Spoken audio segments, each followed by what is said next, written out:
Personalities आपके chapter का नाम है जो कि आज हम लोग पढ़ने जा रहे हैं class 5। So let's begin. So contents की बात करें तो explanation of question answers, written question answers along with pictures. So हमारा जो फर्स्ट टाइटल है वो है आंसर दिस क्वेश्चंस। सॉक्रेट्स कौन थे और उनके टीचिंग्स बताने। तो इसका आंसर होगा कि सॉक्रेट्स एक ग्रेट फिलोसोफर थे। इनका मेन टीचिंग्स है कि वो थिंकिंग एंड रीजनिंग में बिलीव करते थे and he always looked for truth, means कि सच्चाई की रास्ते को खोजते रहते थे हमेशा अपने लाइफ में। वो ब्लाइंड फेथ मतलब कि जो blind superstition, it do mean कि अंधविश्वास को नहीं मानते थे, उनके against.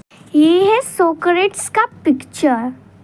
So what slogan did Karl Marx give to the workers. तो इसका आंसर होगा कि उन्होंने स्लोगन दिया था workers of the world unite.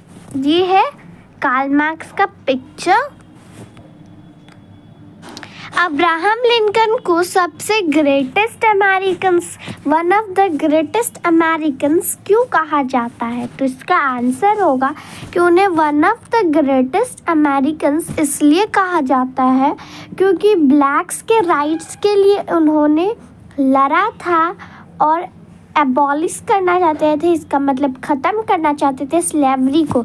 Slavery क्या होता है? एक सिस्टम होता है जिसमें कि एक इंसान को खरीदा और बेचा जा सकता है बिल्कुल जानवरों की तरह। और वो अपने कंट्री को यूनाइटेड रखना चाहते थे। कैसे? क्योंकि अफ्रीका से वो लोग ब्लैक पीपल को लाते थे साउथ वाले, नॉर्थ वाले लोगों को होती थी खुजली, इसलिए वो लोग झगड़ा करने वाले थे।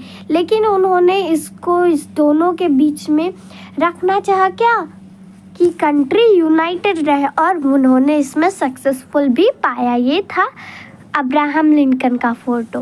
Why did Mahatma Gandhi fight the British. यहाँ पे वाई नहीं होगा, हाउ होगा, आप अपने बुक में देख लेना। How did Mahatma Gandhi fight the British, कैसे उन्होंने लड़ा। तो उन्होंने लड़ा था ट्रूथ, सच्चाई, शांति और अहिंसा के। अहिंसा मतलब बिना लड़ाई झगड़े के पाथ को अपनाते हुए, मार्ग को अपनाते हुए उन्होंने कुछ मूवमेंट्स स्टार्ट किए, जैसे कि ब्रिटिश के अगेंस्ट, जैसे कि नॉन कोऑपरेशन मूवमेंट, जिसमें कि वो ब्रिटिश के सहयोग नहीं लेते थे कि हम उनको सहयोग नहीं करेंगे ब्रिटिश को। क्विट इंडिया मूवमेंट, भारत छोड़ो आंदोलन, सॉल्ट सत्याग्रह, दांडी मार्च हो गए थे जिसमें कि नमक पर टैक्स लगा दिया गया था। तो उसके बाद उन्होंने क्या किया था? खिलाफ किया था। Why did Martin Luther King awarded the Nobel prize. तो आपको पता है कि मार्टिन लूथर किंग ये है और इन्हें क्यों किया गया था? बिकॉज देखो इन्होंने क्या चीज़ का पाठ, महात्मा गांधी के टीचिंग्स पर ही इन्होंने काम किया था, इसलिए उन्हें आइडियल्स कहा गया। अब कैसे? So Martin Luther King was awarded the Nobel prize for his peaceful movements. किस चीज़ के लिए? Peaceful movements. जैसे कि गांधी जी एकदम पीसफुल मूवमेंट्स चलाते थे, वैसे ही ये भी पीसफुल मूवमेंट्स चलाते थे। तो पीसफुल मूवमेंट्स क्या चीज़ के लिए चलाते थे? Demanding for equal rights for blacks. ये भी एक ब्लैक्स ही थे, तो इन्होंने बहुत अच्छे से इनको पता होगा कि क्या क्या कठिनाइयों का सामना करना पड़ा। ये है मार्टिन लूथर किंग का picture. Thank you for listening.